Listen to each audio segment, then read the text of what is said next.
Hey, what's up? Joe in Vegas back with another review. Elvis Costello. So, Elvis Costello is a weird one for me. I've said this in my other reviews. You know, music is weird. If someone didn't enter your musical universe when you're a child, sometimes you don't discover them till later in life. So, Elvis Costello is a good example of that. He's always been around. I've known of him for a while. When I was a kid, or not a kid, but in the 80s, Veronica was a really big hit for him that made MTV and made like to the mainstream for him. So I was well aware of that song and I was well aware of him. But no one in my universe, my brother, my friends, nobody I knew in my world was listening to Elvis Costello. So he just kind of skipped my universe. It's always so. I've said it with other bands. There's just some people, like when I was a kid, Bob Dylan never made it to my universe. There was just nobody around me listening to Dylan. And then I found him in my 20s and haven't stopped listening to him since. It's just a weird thing the way music works. So Elvis Costello was just someone who was always present. I always knew about him. I remember seeing the clips from SNL from that radio thing where I think he got banned. But didn't really know any of his songs other than Veronica, and a little bit of radio. And I know people are going to kill me for that. And that's another thing about these reviews. I feel like I need to be clear with people. I am not an expert. I am not pretending to be a music expert. I'm a guy who likes to go out, get drunk, gamble, and see live music. And I happen to live in the best city in the world for it. And somewhere along the line, you know, everybody keeps asking my friends, how was the show? And I found that I was just giving these reviews over and over to friends and family for people who are just curious or living vicariously through me, whatever it was. So I started doing it on YouTube because I figure, hey, you know, people come to Vegas. There's a lot to choose from. Maybe I can be of service. I can help people with some ideas on where to sit and how to buy tickets. And is it worth it? Is it worth the show, especially with these residencies? So when I do a review of someone like Elvis Costello, who I really know nothing about, all I know is Veronica. And like I said, I did a review for Cheap Trick, and I put in there that I was upset they didn't play The Flame. I like The Flame. When I was a kid, The Flame was a big song. And, man, the comments went crazy with these Cheap Trick fans. They were outside my house with pitchforks. They were ready to kill me. I mean, it was just crazy. So don't get mad at me if I say that I liked Veronica and I was upset that he didn't play it. But I knew that going in. I did check the set list. I understand why he doesn't play it. I understand why Cheap Trick doesn't play it. They have a certain thing about them that they like. They don't want to be that pop artist. They don't want to be that very commercially successful artist. They want to be that cool artist that's about the music. And hey, if it bought me a couple of houses in Malibu along the way, then that kind of worked out. But I'm going to stay true to who I am. And that's probably why he doesn't play Veronica. If I'm wrong, again, don't beat me up. Put it in the comments. Tell me why he doesn't play Veronica. And I'm guessing it's that reason. Anyway, but here's the thing about Elvis Costello. He's always been a cool motherfucker. I was on the fence about going to see him. The tickets were super cheap. I bought it an hour before the show because I was still on the fence. I had some other things going on. I paid $50 a ticket. I mean, 2 tickets with fees was like $135 at the Palms. They were in section 204 in the last row. Very comfortable, good view. It was perfect. The seats were perfect. The price was perfect. And I went to see kind of what the hype was about. When I went to Robert Plant on Thursday, he actually mentioned on stage that Elvis is coming in a couple days and you should go see him. He's one of the best.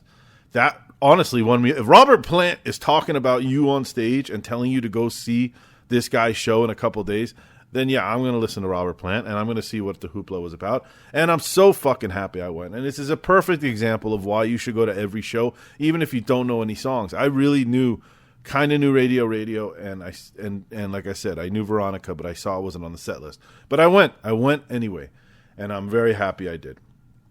He is a really talented. He comes from that era of like Lou Reed, that kind of era where these guys didn't have the best voices, but they had style and they had the music in their soul, and they're so talented, and it's just like oozing from them. This coolness, this I don't know how to explain it. He's definitely rock and roll, but he's got some elements of punk in him, and some it's like bluesy rock punk. That's kind of the genre. I didn't look it up, but if I would Google or someone would ask me what genre is he, it's kind of that. It's like a punk rock, but I don't know. It's got melody still. It's not hardcore punk. So Let me go through the set list.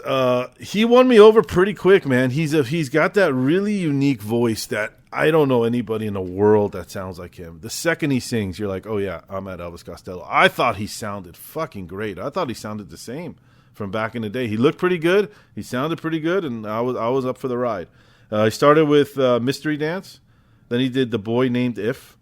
And then he did this one. This is the one that caught me right out of the gate. Hetty O'Hara Confidential. I've already listened to that since I got home. I really like that song. I thought that was a great, great, great song. I can't believe I'd never heard it before. And this is why I love going to just explore new music. Yes, he's not new music, but he's new music to me. And there's a lot of older bands that I never got into and don't know some songs. There's nothing wrong with that. Don't beat me up for that shit. But it's great. That's now part of my rotation. I really enjoyed the song. I enjoyed all the songs.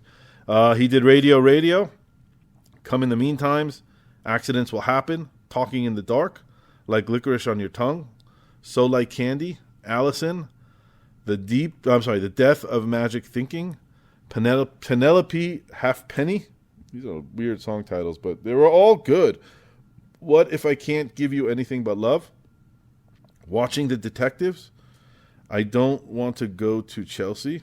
You should know, this was a long show. I think it had 2 hours and 21 minutes. That's a long show.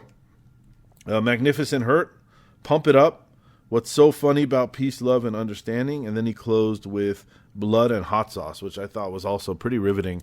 The way he sang it, the lyrics of it, the how topical it is. Don't know if it's an old song or a new song, but it's pretty relevant right now. And the way he sings it with everything he sings it with a lot of passion. Everything he sings is full gusto. He doesn't hold back. I think he's about 70, maybe late 60s.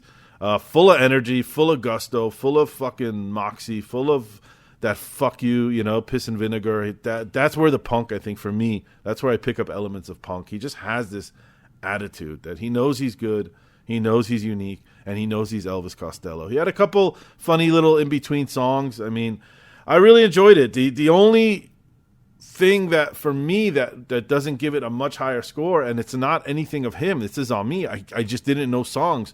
So it's hard for me to connect with an artist when you just don't know the songs. But that doesn't take away from, if I knew those songs, and there a lot of people there did, man, you're in heaven. That's a great show. That's a great show. For me, on a scale of 1 to 10, I'm going to give it an 8.3, just because I just couldn't completely connect to him. But there were a couple songs that caught me for sure. But I really enjoyed it. He's a hell of an artist. He's a hell of a show. It's a hell of a bargain. I don't know much to say because I don't know a lot about his history. I just know his reputation, and his reputation precedes him, and he lives up to the hype. He is Elvis Costello. He's a very unique. I've been very lucky the last couple months. I've been seeing these really catalog artists, these legendary artists, these one-of-a-kind artists that I don't think they really exist anymore. There's no production behind these guys. They are just who they are. They were born this way. They've been this way their whole lives, and they're going to die this way. Just them and a guitar putting out great music. So, great show. Highly recommend it. Even if you don't know any songs like I don't, go see the show if he comes through. It's a great deal. Better than sitting on the couch. Thanks for listening. 8.3 out of 10. Subscribe, comment if you've seen them. And I will see you at the next show. Bye-bye.